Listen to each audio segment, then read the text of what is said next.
Hello साथीहरू सबैजनालाई नमस्ते दर्शन।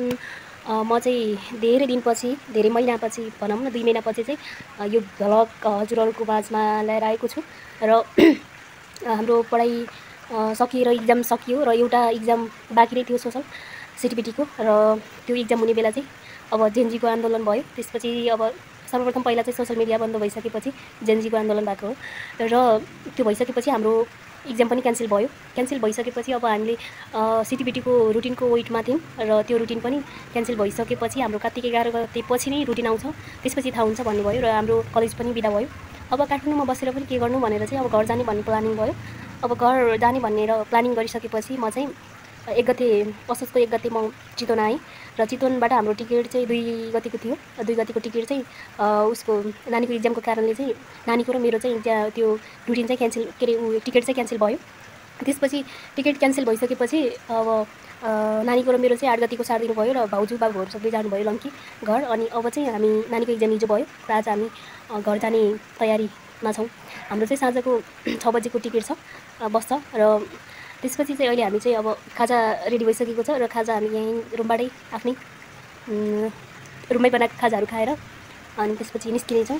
र अब चाहिँ के भन्न चाहन्छु भने बाटोमा कस्तो कस्तो हुन्छ त है भनेर भ्लग बनाउँ यहाँदेखि चितवनदेखि घर जानसम्म भनेर भनेको।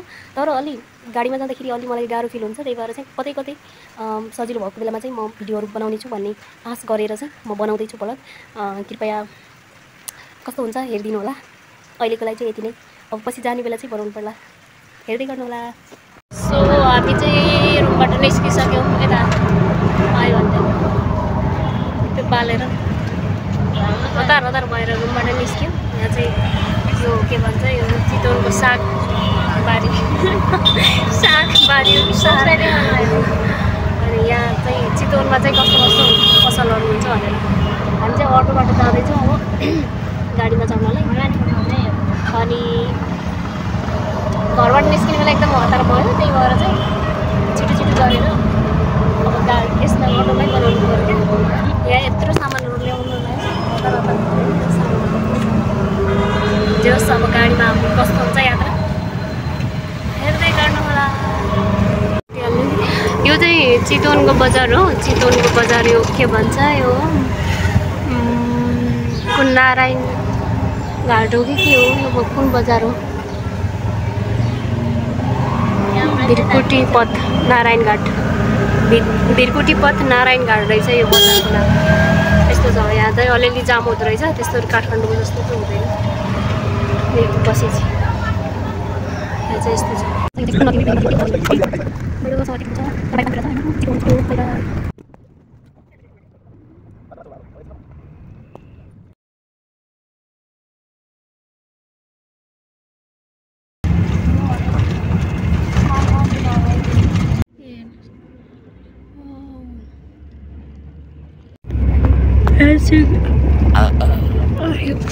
यो चाहिँ बुढी गाउँ हो गाइस, यसो बजार चाहिँ सानो छ। सो चिसापानीको पुलको टुप्पो देखेर छ यहाँबाट कर्णाली चिसापानी यो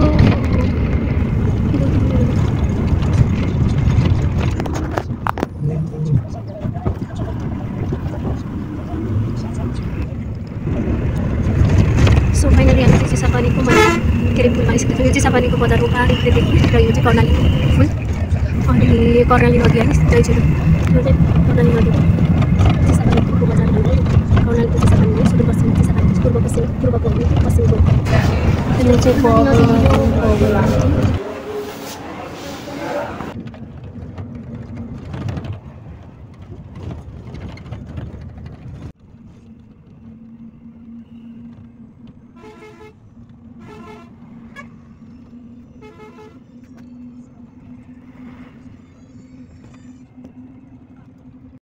गाइस लम्कीको बजार हेर, लम्कीको बजार कस्तो छ हालत।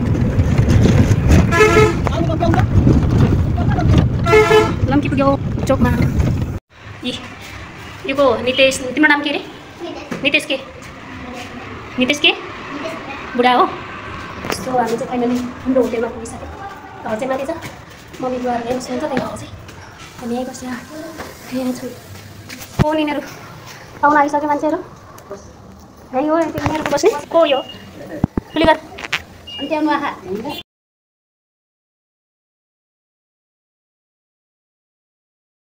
यो चाहिँ हाम्रो लम्कीको उता सुकुम्बासी बस्ती भन्ने जस्तो बाधुटुक भन्छ नि यसलाई लम्कीको। फाइनली हाम्रो चाहिँ होटलमा यति धेरै बियरहरू छ है खाने चाहिँ हामी चाहिँ यहाँ बसिसकेछौँ। अब घरमा आएपछि चाहिँ यता बसेर खाँदै खाने त्यस्तोमा बसेर त्यही बियर खानु गएर खानु। सो सबैजनालाई धेरै धेरै धन्यवाद मेरो भिडियो हेरिदिनु भएकोमा। आजको भ्लग चाहिँ यति छ। Thank you so much.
यहाँ बस्नु भएको चाहिँ मम्मी र नानी अनि त्यसपछि यता भदै